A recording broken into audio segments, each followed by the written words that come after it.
What's the most ducked up thing that you have ever done?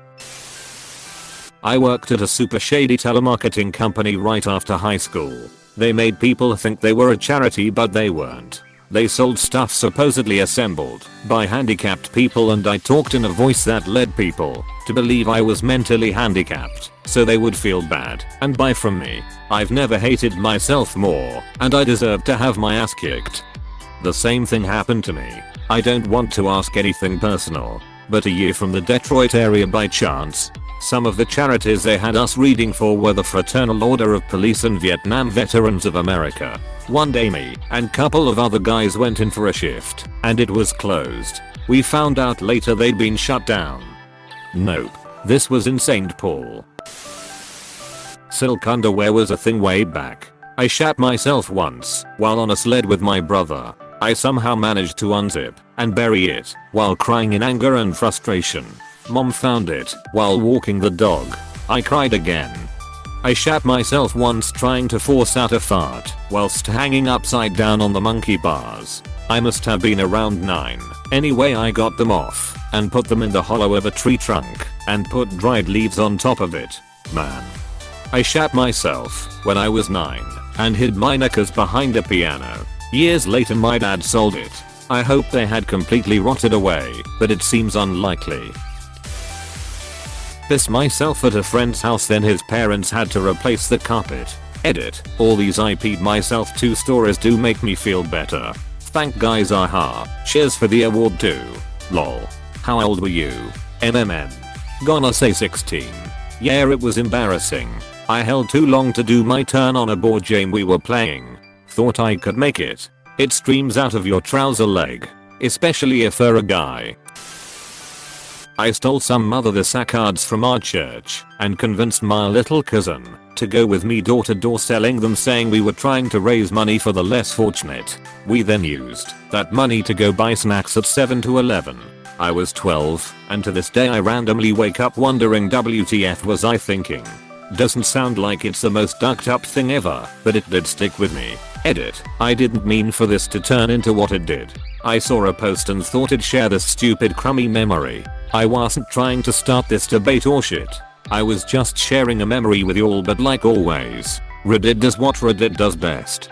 I sold Girl Guide cookies for $4 instead of $3 and used the leftover money to buy myself some cookies. It isn't the most ducked up thing, but the thing that makes me feel bad all the time. Years ago I took my mom's very nice stapler to work and left it there when I quit. I use a stapler multiple times a day and I feel so bad whenever I do. Mayo. Just buy her a new stapler. Release the guilt. But it's not the same. When I was a kid we had a sandbox and a swing set with 3 swings. The sandbox had become a latrine for our 5 cats. When the 2 neighbor kids came over to play with me and my sister, that meant that we were 1 swing short. I forget who did it first, but someone who was tired of waiting for a turn on the swings took a leaf and used it to pick up a cat turd out of the sandbox. They threw it at one of the kids on one of the swings and hit them with it. The infuriated swinger leapt off the swing and chased the turd thrower all over our large yard. The thrower managed to evade the swinger, returned to the swing set, and claimed the empty swing. We all looked at each other and realized that the greatest game ever had just been invented. We played shit fight relentlessly for days, removing all of the cat droppings from sandbox. This shortage of shit led to preemptive claiming of potential shit deposits from the various cats by name. Eventually someone defied the protocols on the fecal option process, leading to the need for outside arbitration. It went like this. Mrs.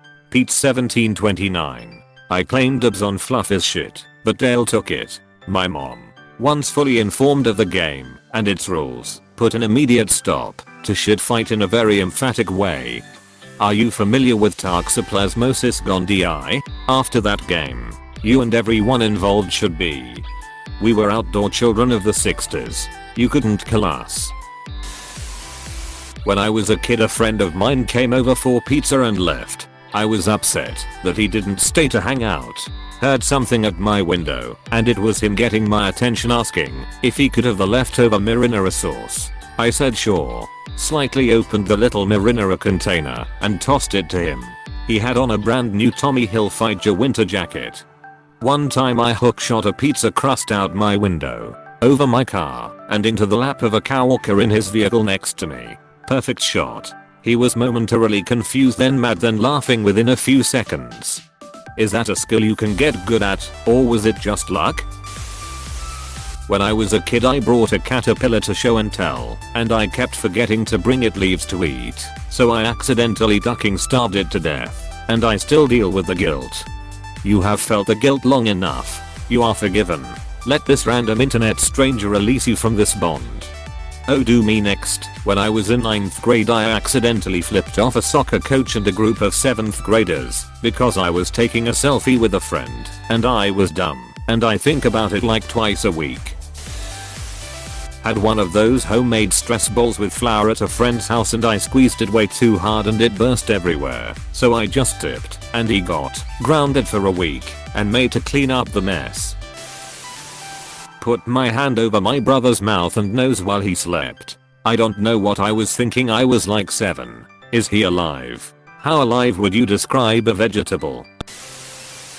A couple of friends of mine had a sleepover at my house one time, and we got a really dumb idea. Hey, what if we take some deodorant and ketchup and draw human outlines with giant dongs on people's driveways in my neighborhood, and in ketchup write the word "get out" next to it? So yeah, that's what we did. Anyways, the cops show up next morning and boy was I glad to think ahead and draw one on my own family's driveway to make us look like victims. Never got caught thankfully, but looking back adding, "get out" was definitely drove that over the edge, and now I realize how ducked up the whole thing was. That's why I always get a big lowercase g for tolerance made out of wood and light it on fire. Really creates a sense of community. But you don't want to tame it too much. You can still give a good scare by dressing as a ghost. A long time ago, when dinosaurs roamed the earth and you could make prank phone calls, my friends and I called a random number. A woman answered, and in a small child's voice I asked her if she knew where my parents were. I must have gone on for at least 5 minutes, asking for my parents. Got all upset. The whole 9 yards. At the end I said I had to go, and hung up on her. To this day, that poor woman has no idea what happened to that little girl. Jesus. Why does literally no one know how to prank call? Why do prank calls always seem to be seriously psychotic and hurtful? Yeah. When we did prank calls it was just, "Is your dishwasher running? Well then you better go catch it. Can't we just do that again?" I was 3 or 4 years old. Went to amusement park with family. Got into ball pit. Having a good time. Then, in the ball pit with me, I noticed there's a kid with some kind of disability or illness. Completely bald, with tubes coming out of his nose. I screamed, cried, and called him a monster, and pointed until my parents came and got me out of the ball pit. I probably ruined some Make-A-Wish kid's whole day. Damn. Broke my own arm on purpose and accidentally scheduled my surgery on Mother's Day. Oh boy, here we go again. I see you're a man of culture as well. My first year of college, there was a really annoying guy in my class. He was a total douche. One day he left class and my buddy and I saw that he left his book on the desk. We took it, sold it to the bookstore, and got burgers with the money. I helped him look for his lost book the next day for an hour. Got him. You are the myth I've heard about of someone who would steal your wallet and then help you look for it. In my parts we call those cracktivities, mostly because it's shit crackheads do. Not calling you a crackhead. The story just made me think of that urban legend. Man, it's no myth lol. My ex-husband pulled this shit on me multiple times. And boy, I loved my rose-colored glasses at the time and had no idea he was taking my cash. Tips I saved for food for our dogs because it couldn't have been him since he was helping me look for it. Coke is a hell of a drug, man. FFS time to expose myself. During middle school I hustled a little bit. You know, buy cigarettes for $1 and sell them for $2 etc. Anyways, the school had these rooms that you needed a key fob to open. A teacher walked by and dropped her fob, so I figured I could sell it. I sold it to some random guy on the street for $60. For a kid from a poor background who hustled for something to eat, it was loads. I found out about a week later that the school was robbed. All the computers, books, basically anything of value. We found out that they got in from the staff entrance at the back, which needed a fob. Still feel guilty about it to this day. It was a public school with little to no funding in a poor area. Edit. Holy shit, that's a lot of upvotes. I really don't deserve them. I sold out my middle school and made a hell of a lot of people's lives worse. This has been the most entertaining story to me.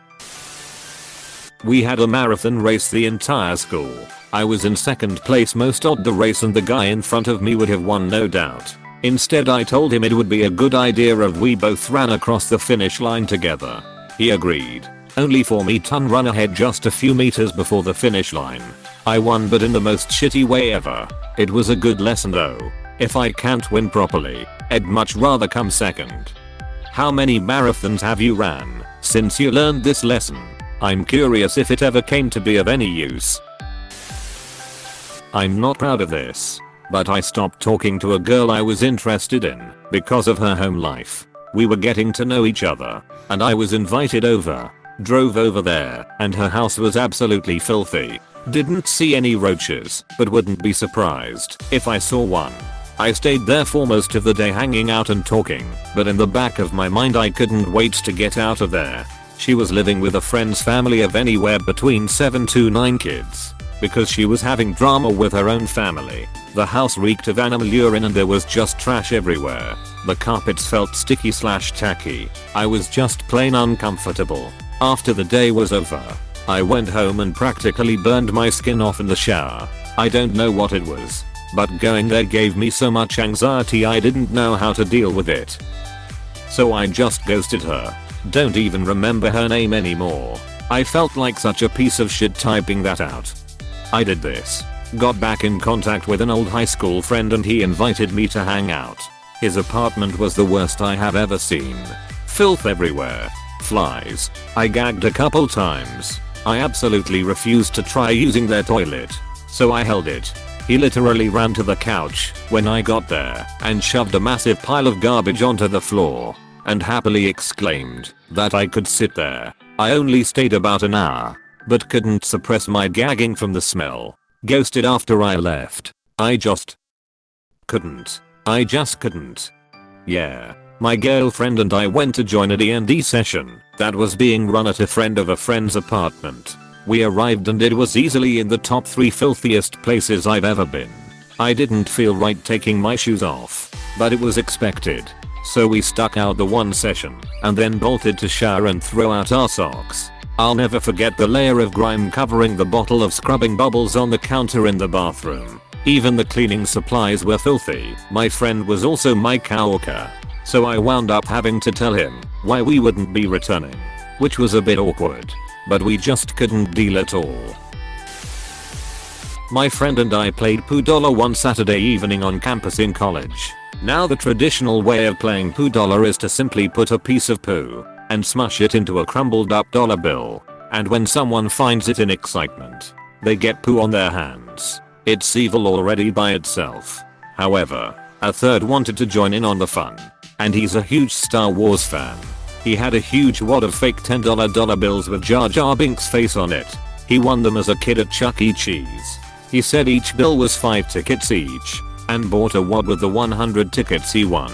He told himself as a kid that these would come in handy one day. Now mind you, these looked identical to a $10 bill, except substitute good old Alex Hamilton for Jar Jar ducking Binks. So this means that people would pick up this seemingly fake $10 bill in excitement, find poo on their hands, but find consolation in that it's still a $10 bill. But nope. We even took the consolation away. It was a fake Jar Jar Binks $10 bill and you have poo on your hands. Ducking evil. Now where can I find these Jar Jar bills? Link. wapsports.com/php/iProductPitch. PHP. PROD equals 24,161. Pissed in a classmate's backpack. I was 6. Bully me PLS. Bullying noises. Once I heavily shat my pants and was in the middle of a city, so I dropped them in a Caribou Coffee restroom trash can and gtfo. How did you leave if you had no pants? Magic. Hey, thanks for watching and don't forget to subscribe.